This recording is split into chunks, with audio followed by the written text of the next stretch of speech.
इसको यूटिलाइज एक बहुत अच्छा वो है, एक बहुत केमिकल से उसमें तो आप लोग देखे ही कि इलेक्ट्रोप्लेटिंग होता है कि कैसे किसी मेटल को प्रोटेक्ट करने के लिए उसके ऊपर दूसरे मेटल का हम लोग लेप चढ़ा देते हैं, कोटिंग कर देते हैं। तो दूसरा चीज है उसके बाद कि मेटलर्जी प्रोसेस में जो हाईली रिएक्टिव मेटल है उनको एक्सट्रैक्ट करने के लिए हम लोग क्या करते हैं, इलेक्ट्रोलाइसिस करते हैं ताकि उनको सेपरेट कर दे। एनर्जी दिया जाता है ताकि वो उस एनर्जी के उस पे उनके बॉन्ड टूट जाएं, और वो बॉन्ड टूटेंगे तो उनको आसानी से फिर हम लोग सेपरेट कर पाएंगे। तीसरा चीज जो है इसमें है इलेक्ट्रोकेमिकल सेल या गैल्वेनिक सेल भी इसको बोला जाता है।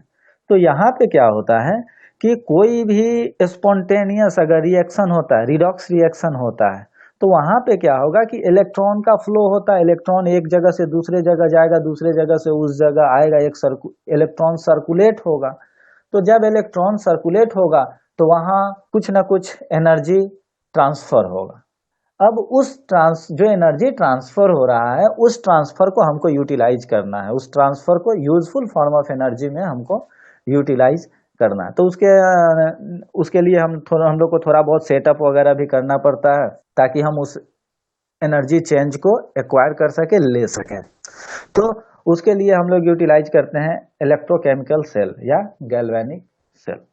तो इसमें होता क्या है सो देखिए, इसमें जो हमारा स्पॉन्टेनियस रिडॉक्स रिएक्शन होता है उसको हम लोग यूज करते हैं क्या चीज के लिए, कन्वर्ट करने के लिए। जो केमिकल एनर्जी है, जो रिएक्शन हो रहा है उससे जो बॉन्ड्स बन रहे हैं, बॉन्ड्स टूट रहे हैं, कोई अपने आप को रिड्यूस कर रहा है, कोई अपने आप को ऑक्सीडाइज कर रहा है।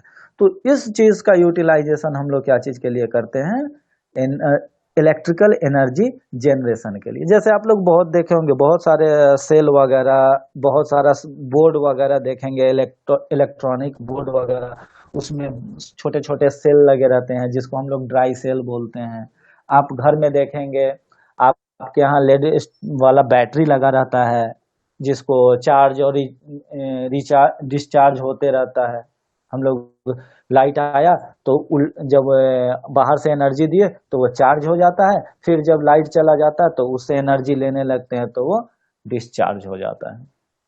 उसके बाद आप कुछ उसमें जो ऐसा देखेंगे कि जैसे आप फ्यूल सेल वगैरह होता है, तो यहाँ क्या होता है कि यहाँ कंटिन्यूअस फ्यूल का सप्लाई हम लोग करते हैं, और फ्यूल वैसा फ्यूल का सप्लाई करते हैं कि जो क्लीन फ्यूल हो, जिससे कि एटमॉस्फेयर पॉल्यूट ना हो।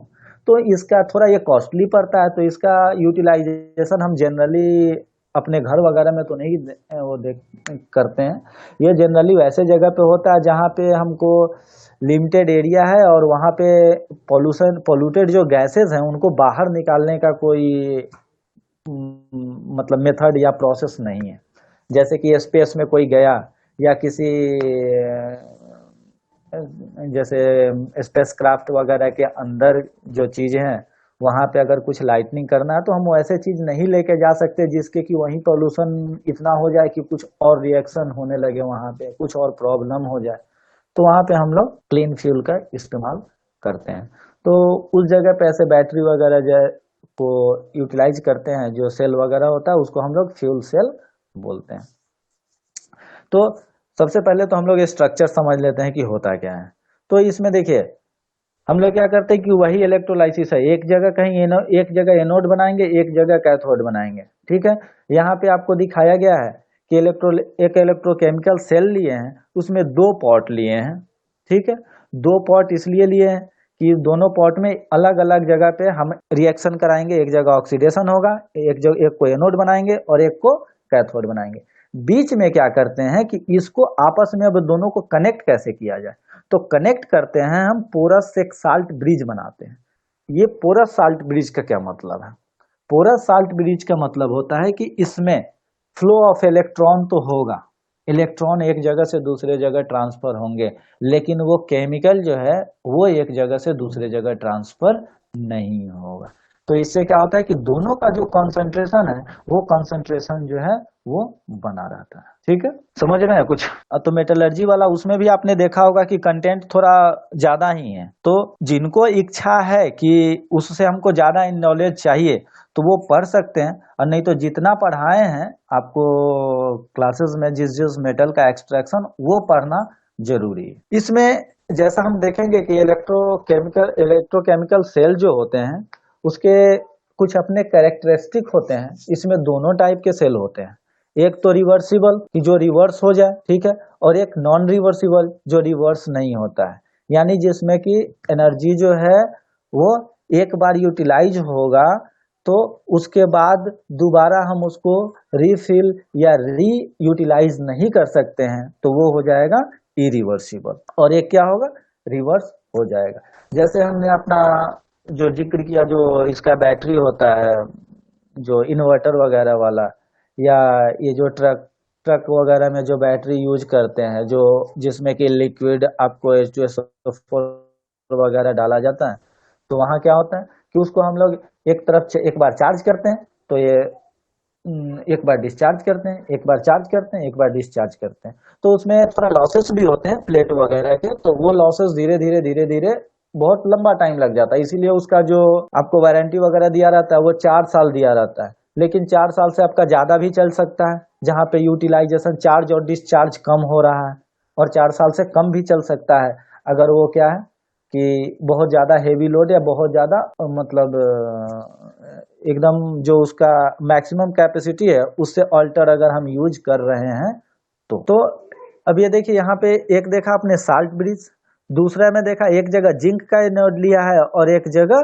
कॉपर का आपको एनोड लिया गया है, कैथोड लिया गया है पॉजिटिव उसमें। दूसरा चीज जो है इसमें साल्ट ब्रिज यूज किया जो कि पोरस है, पोरस है यानी वहां से क्या होगा कि ट्रांसफर हो सकता है इलेक्ट्रॉन का, लेकिन बाकी जो केमिकल्स हैं उसका ट्रांसफर नहीं होगा, यानी एक दूसरे से क्या होगा, डिफ्यूज नहीं होंगे, ये डिफ्यूज नहीं होंगे, तो क्या होगा इसमें डिस्प्लेसमेंट रिएक्शन जो ऐसा कोई नहीं होगा, केवल ट्रांसफर ऑफ इलेक्ट्रॉन होना चाहिए।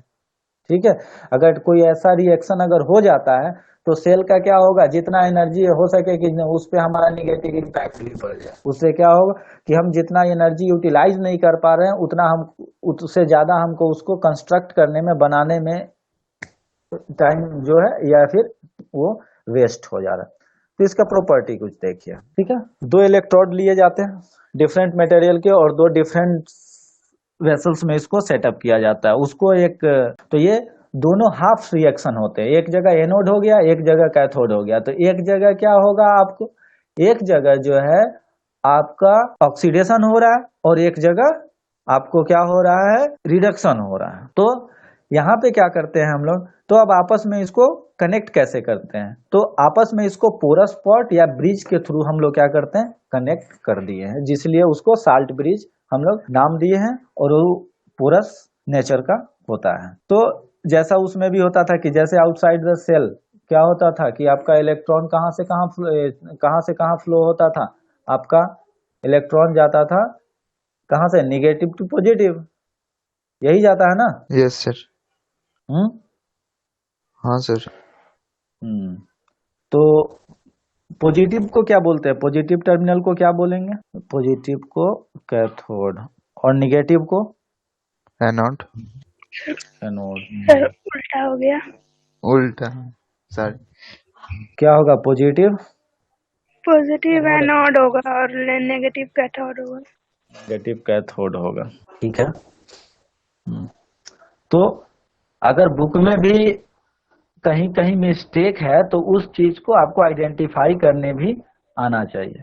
तो यहाँ देखिए स्ट्रक्चर दिखा रहा है कि representation of an electrovolt cell क्या है, तीन उसमें सेगमेंट है, कौन कौन सा, left right, anode cathode, anode पे ऑक्सीडेशन, यहाँ रिडक्शन, यहाँ दिया हुआ निगेटिव और यहाँ दिया हुआ है आपको पॉजिटिव। तो क्या ये कैथोड पॉजिटिव होता है, कैथोड निगेटिव नो होता है? सर। तो ये मिस्टेक है यहाँ बुक का, ठीक है। Okay sir. लेकिन वहां पे क्या होगा कि पॉजिटिव आयन कहाँ जाएंगे, रिड्यूस कहाँ होंगे, कैथोड पे, और निगेटिव कहाँ जाएंगे, निगेटिव आपका जाएंगे एनोड पे। तो एनोड।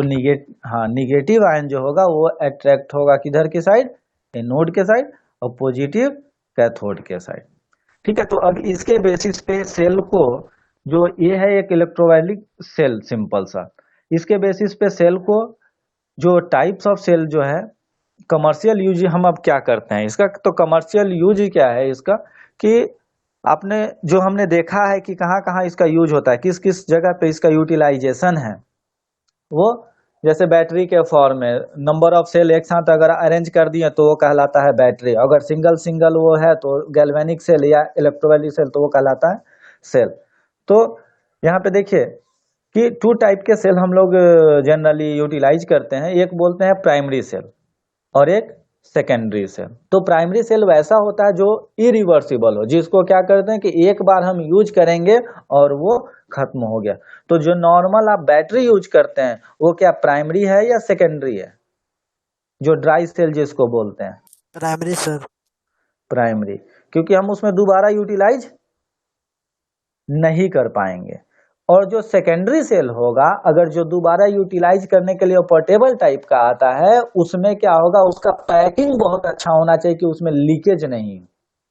पहले का जो, आज का जो बैटरी आता है जो आप देखे होइएगा, जिसको ऐसे एक्चुअली हुआ तो सेल, लेकिन हम लोग बैटरी बैटरी बोलते हैं, तो वो जो सेल होता है सिंगल सेल आप देखेंगे तो पहले वाला जो जैसे निप्पो या एवरेडी का आता था उस पर देखते थे आपकी पेपर का कोटिंग होता था, उसमें अंदर मोटा सा कूट टाइप का होता था, ऊपर क्या होता था कवर जो था वो पेपर टाइप का होता था। देखे या नहीं?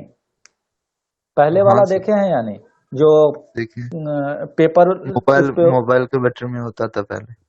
अच्छा, और अब के कंडीशन में क्या हो गया है, अब वाले में उसमें देखिएगा कि उसमें मेटल ऊपर से कवरिंग होता है। अब पेपर कवरिंग वाला आपको जो सेल है वो नहीं जल्दी मिलेगा।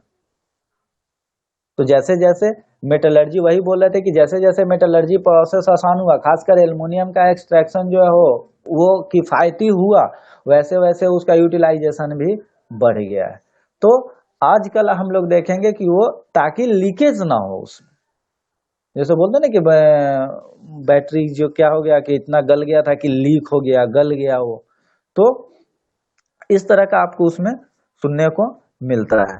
तो यहाँ पे देखिए जो इसमें प्राइमरी सेल है, जहाँ पे एक ही तरफ से रिएक्शन निकलता है, उसमें रिवर्स नहीं होता है। या एक्सटर्नल एनर्जी सोर्स अगर लगाएंगे, एक्सटर्नल इलेक्ट्रिक सोर्स अगर हम उसमें सप्लाई करते हैं तो क्या होगा, वो रिवर्स नहीं होता है। यानी एक बार हम उसको यूटिलाइज कर लिए तो वो डेड हो गया, उसके बाद उसको रिचार्ज नहीं किया जा सकता है। तो इसके कुछ एग्जाम्पल हैं, dry cell, mercury cell, Daniell cell and alkaline dry cell. इसमें हम लोग को ड्राई सेल पढ़ना है। ठीक है, डैनियल सेल देखिए यहाँ नीचे जो दिया हुआ है डैनियल सेल, इसका बिल्कुल ये जैसा आपने वहां फोटो में देखा था वैसा ही इसका कंस्ट्रक्शन है। ठीक, लेकिन ये हमारे सिलेबस का पार्ट नहीं है, हमारे सिलेबस का पार्ट है ड्राई सेल, जिसको हम लोग लैक्लांचेज सेल के नाम से भी जानते हैं। इसमें देखिए जैसा बैटरी था, बैटरी आपने देखा होगा ड्राई सेल, जिसमें ग्रेफाइट का तोड़ के भी बहुत लोग देख लेते हैं इसको। ऊपर से सील होता है, ऊपर प्लस और नीचे माइनस बनाया हुआ होता है। बैटरी पे कभी देखे हैं ड्राई सेल? उसमें यस आप सर, देखिए, देखे। उसमें आप देखिएगा कि प्लस और नीचे माइनस का साइन दिया रहता है। Yes sir. यस हाँ, सर। बीच में जो लीक होने वाला चीज रहता है वो पेस्ट रहता है किसका, NH4Cl प्लस ZnCl2 का। यही पेस्ट जो है वहां पे आपको वो होता है, क्या बोलते हैं, लीक होता है बाद में जब बैटरी का जो खराब होने का कंडीशन जब आता है। इसके बाद होता है इसमें डीपोलराइजर। डीपोलराइजर यानी जैसा आपका ब्रिज जो है, ब्रिज जो काम करता था वही यहाँ पे है डीपोलराइजर, MnO2+C। यानी ये इलेक्ट्रॉन के ट्रांसफर को, एक जगह से इलेक्ट्रॉन को दूसरे जगह क्या करता है, चार्ज को लेकर ट्रांसफर करता है। सर यानी हाँ, प्राइमरी सेल में चार्ज अपने आप खत्म होता है क्या? प्राइमरी सेल में चार्ज जैसे जैसे मतलब एक जगह से उसमें रिएक्शन होते जाएगा तो वो रिएक्शन रिवर्सिबल नहीं होता। अभी हम लोग जो रिएक्शन अगर इस नेक्स्ट स्टेप में देखेंगे और नेक्स्ट उसके बाद है सेल लेड वाला। तो उसमें रिवर्स भी देखेंगे और फॉरवर्ड भी देखेंगे कि कैसे हम बाहर से अगर एनर्जी उसको देते हैं तो वो टूटता भी है, और फिर जब हम एनर्जी हटा लेते हैं और उस जो आपस में अब जब जो वो चार्ज हो गया तब वो जब डिस्चार्ज होता है तो कैसे वहां से फिर फॉरवर्ड रिएक्शन और रिवर्स रिएक्शन दोनों वहां पे हो। इसमें जो है रिएक्शन एक ही टाइप का, एक ही तरफ से चलता है, रिवर्स रिएक्शन नहीं हो पॉसिबल है। तो जब तक वो केमिकल है जितना वो आपस में रिएक्ट हुए और वो रिएक्ट होने के बाद जो प्रोडक्ट बन गया उस प्रोडक्ट को हम फिर से क्या करते हैं, रिवर्स नहीं कर पाते हैं। जैसे देखिए यहाँ पे जो है NH4 जो आयन है हमारा, पेस्ट जो हमारा क्या था NH4Cl और ZnCl2 इनसैचुरेटेड फॉर्म है, ठीक है। अब यहां से क्या हुआ कि जैसे ही हम उसको दोनों टर्मिनल को कनेक्ट करेंगे तो NH4Cl जो है ये चार्ज हो जाएगा, NH4 एंड Cl का वो टूट जाएगा बॉन्ड, ठीक है। तो वहां पे क्या होता है कि NH4Cl जो है टू अपना इलेक्ट्रॉन लूज कर देगा, Cl उससे इलेक्ट्रॉन ले लेता है, विड्रॉ कर लेता है, और जो यहाँ पे जो Zn है, जिंक, जो हम उसको यूटिलाइज कर रहे हैं क्या चीज के लिए, आपका जिंक का जो एनोड भी बना रहे हैं, एनोड जो बना रहे हैं, तो वो क्या ब्रेक होता है Zn2+ और 2 इलेक्ट्रॉन में। एक हमने वहां पे से वो देखा था जो कॉपर के साथ आपने जो इलेक्ट्रोलाइसिस देखा था जिसमें इलेक्ट्रॉन ब्रेक होता है, याद है। CuSO4 का एसिड एक्वस CuSO4 का हमने इलेक्ट्रोलाइसिस बताया था दो के साथ, एक प्लेटिनम इलेक्ट्रोड के साथ और एक जो है कॉपर इलेक्ट्रोड के साथ। किसी को याद नहीं है? तो वहां पे क्या हो रहा था, क्या बोले और एक एनोड बार बोलेंगे? एक इलेक्ट्रोलाइसिस में, ये पिछले से पिछले क्लास में, मंडे वाले क्लास में हमने बताया था वहां पे कि CuSO4 एक्वस CuSO4 का इलेक्ट्रोलाइसिस दो कंडीशन में बताया था। एक जब हम इलेक्ट्रोड एनोड ले रहे थे आपका इनर्ट यानी प्लेटिनम जो रिएक्ट नहीं करता है, नेटिव कंडीशन में होता है, और दूसरा जो कंडीशन बताया था वहां पे हम इलेक्ट्रोड ले रहे थे कॉपर। तो वहां क्या हो रहा था, जब हम प्लेटिनम एनोड ले रहे थे तो वहां पे जो Zn जो सॉल्यूशन का है, इलेक्ट्रोलाइट का है, नहीं Cu जो इलेक्ट्रोलाइट का है वो रिड्यूस हो रहा था, मतलब वो क्या हो रहा था, वो एनोड पे जाके क्या हो जा रहा था, डिस्चार्ज हो रहा था। याद है कुछ? हाँ सर। हाँ सर आप जो बोल रहे हैं वो समझ में नहीं आ रहा है। अच्छा, समझ में नहीं आ रहा यानी याद ही नहीं है। हम थोड़ा बोल भी उल्टा ही रहे थे। अगर याद होता तो तुरंत आप टोक भी देते कि हाँ सर ये नहीं ऐसा हो रहा था। देखिए वहां पे क्या था, वहां पे हमने क्या लिया था, दो इलेक्ट्रोड लिया था, एक पीटी का प्लेटिनम का एक केस था, दोनों इलेक्ट्रोड हमने लिया प्लेटिनम का। एक उसको आप कनेक्ट कर दिया सोर्स से, सेल से। अब क्या किया करते थे हम, जो इलेक्ट्रोलाइट वहां पे लेते थे वो लिए थे CuSO4, ठीक है। जैसे ही ये कनेक्ट हुआ तो क्या होगा, Cu2+ में टूटेगा और SO4 माइनस में टूटेगा, और जो इसमें एक्वस है तो H+ भी टूटेगा और OH- भी टूटता है। इस 4 आयन्स इसमें हो गए, ठीक है। तो Cu का जो है जो रिड्यूसिंग पोटेंशियल है वो नीचे है, तो क्या होगा, यानी रिएक्टिविटी जो Cu का कम है कॉपर से, ये हाइड्रोजन से, तो ये क्या होगा, कॉपर जो है वो रिड्यूस्ड हो जाएगा। कहाँ रिडक्शन कहाँ होता है, कैथोड पे या एनोड पे? रिडक्शन सर कैथोड पे। कैथोड पे।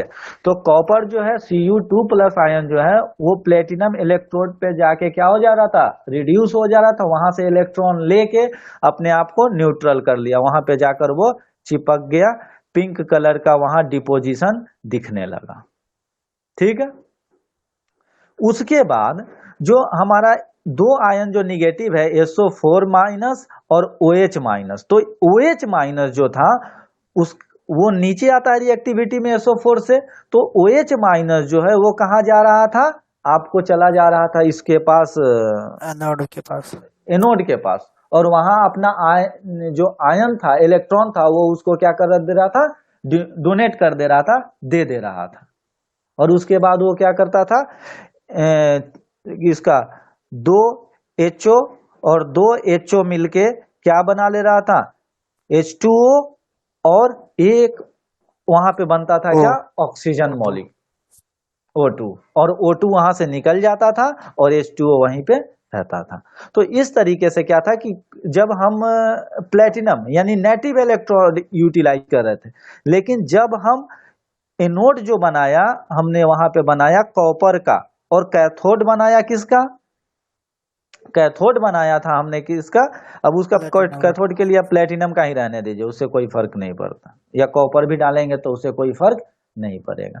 तो अब जब हमने CuSO4 का यहाँ पे इलेक्ट्रोलाइसिस कराया, तो यहाँ पे अब CuSO4 जो है, जो ये था सॉल्यूशन का था, वो तो जाता था इधर कैथोड पे रिड्यूस होने के लिए, लेकिन एनोड पे जो है OH आयन जो है वो रिड्यूस होने नहीं जाता था।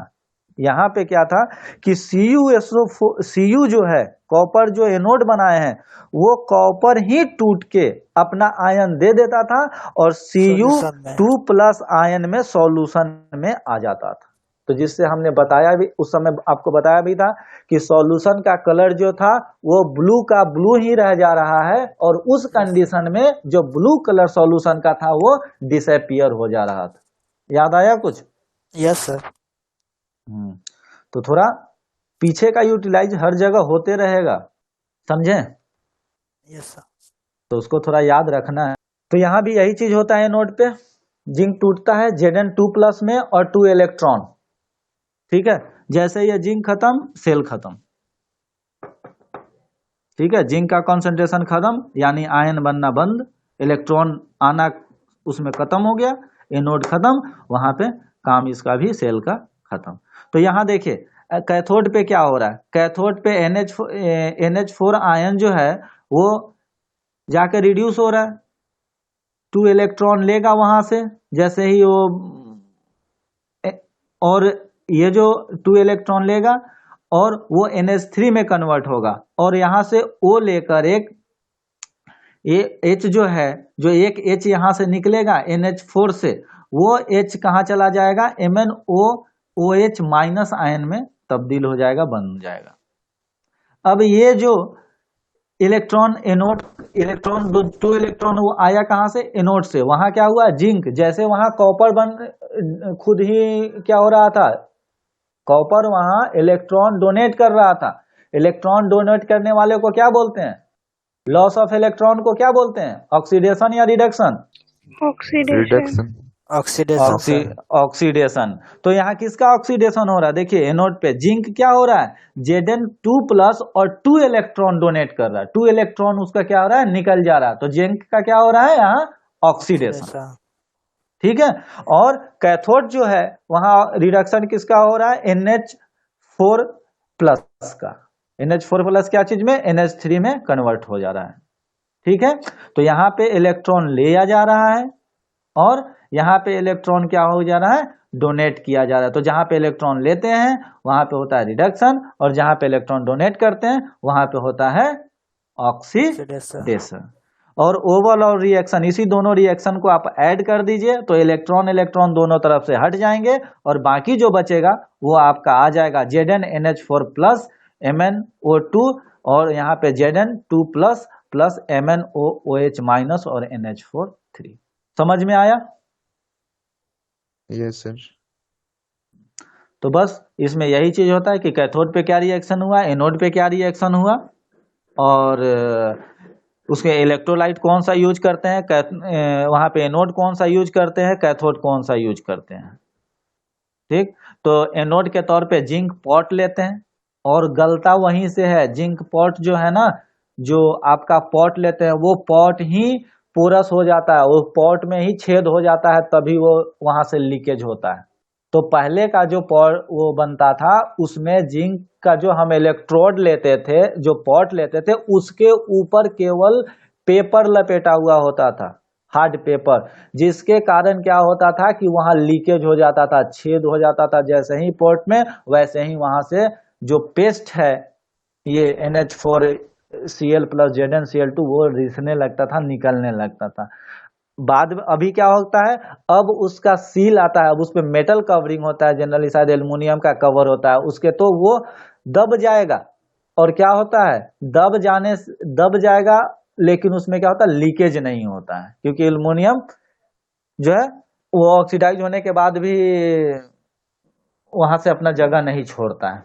तो ये कंडीशन है ड्राई सेल में, ये चीज होता है, जैसे ही वहां पे जिंक का एनोड खत्म, सेल खत्म।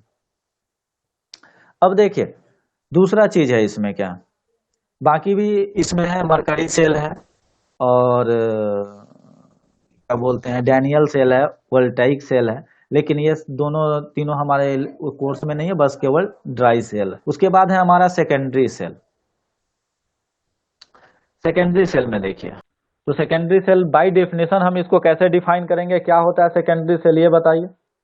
जैसा हमने प्राइमरी सेल आपको बताया कि प्राइमरी सेल ऐसा होता है, ये कंडीशन होता है, ये चीज होता है, तो सेकेंडरी सेल उस हिसाब से आप बताइए कि क्या होता है। तो सेकेंडरी सेल में हम चार्ज कर सकते हैं, वहाँ रिवर्सिबल होता है।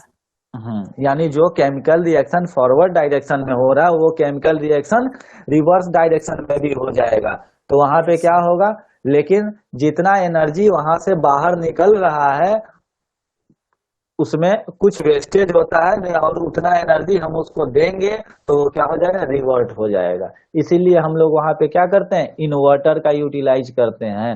अगर डायरेक्ट अगर हो पाता तो हमको इन्वर्टर का यूटिलाइजेशन नहीं करना पड़ता। बात सही है ये। अच्छा ये बताइए, जितने भी हमारे इलेक्ट्रॉनिक्स इक्विपमेंट हैं वो DC सोर्स पे चलते हैं या AC सोर्स पे चलते हैं? एसी सोर्स पे। AC सोर्स पे। तो यहाँ पे चलिए देखिए कि कैसे कैसे हम लोग वो करते हैं। इसको हम लोग बैटरी बोलते हैं, जो लेड स्टोरेज सेल होता है, जो हम लोग इन्वर्टर वगैरह में यूटिलाइज करते हैं, उसको हम लोग बोलते हैं बैटरी। क्यों बैटरी बोलते हैं, कोई बता सकता है? क्योंकि वहाँ पे लाइन नंबर ऑफ सेल का यूज किया जाता है। हाँ, यहाँ पे आप देखिए, यहाँ दो वो दिखा रहा है, एक ऐसे स्लाइड करके, एक थोड़ा सैडेड है और एक वाइट है, एक सैडेड है एक वाइट है, एक सैडेड है एक वाइट है, एक सैडेड है एक वाइट है। तो हम यहाँ पे दो प्लेट लेते हैं, एक PbO2 का और एक Pb का, एक लेड ऑक्साइड का और एक लेड का। तो PbO2 जो होता है वो पोरस होता है, ठीक है।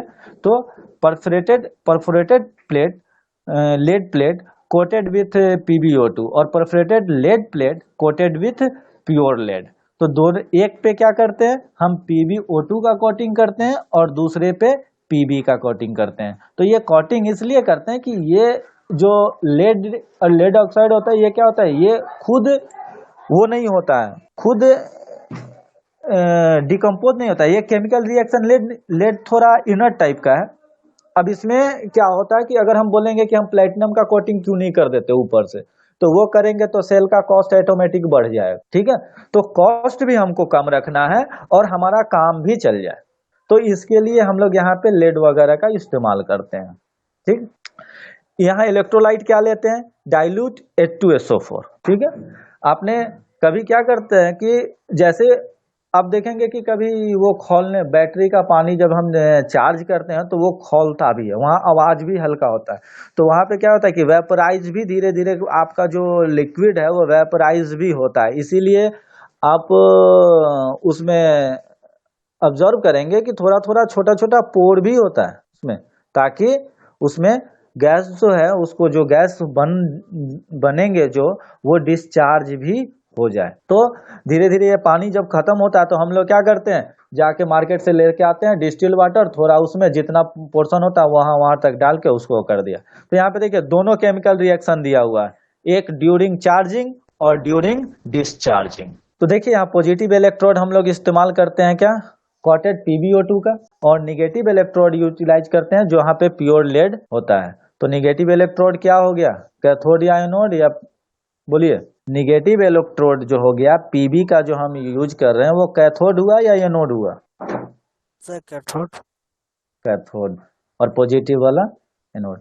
तो ये देखिए याद होना चाहिए, क्या बोलते हैं, cathode anode, anode cathode, cation anion, ये थोड़ा कंफ्यूजिंग होता है, लोग बहुत एग्जाम में कंफ्यूज हो जाते हैं इस चीज से, तो ये याद होना चाहिए। अब देखिए यहाँ पे जो केमिकल रिएक्शन दिया एट एनोड, क्या होता है, PbSO4 बनेगा प्लस 2H प्लस आयन वहां पे आएंगे और प्लस 2 इलेक्ट्रॉन, और वहां पे जो वो होगा Pb प्लस H2SO4। चलिए इसको मैप पढ़े तो ले देखिए लिए ऊपर, बट हाँ ऊपर ड्यूरिंग चार्जिंग, यानी जब हम चार्ज करते हैं तब PbSO4 बन चुका है, वहां क्या करते हैं हम लोग H प्लस और 2 इलेक्ट्रॉन इसको मिलता है तो Pb में और प्लस H2SO4 में कन्वर्ट हो गया, इलेक्ट्रोलाइट भी हमारा बन गया H2SO4, और Pb जो था वो वहां से अपने जगह पे चला गया।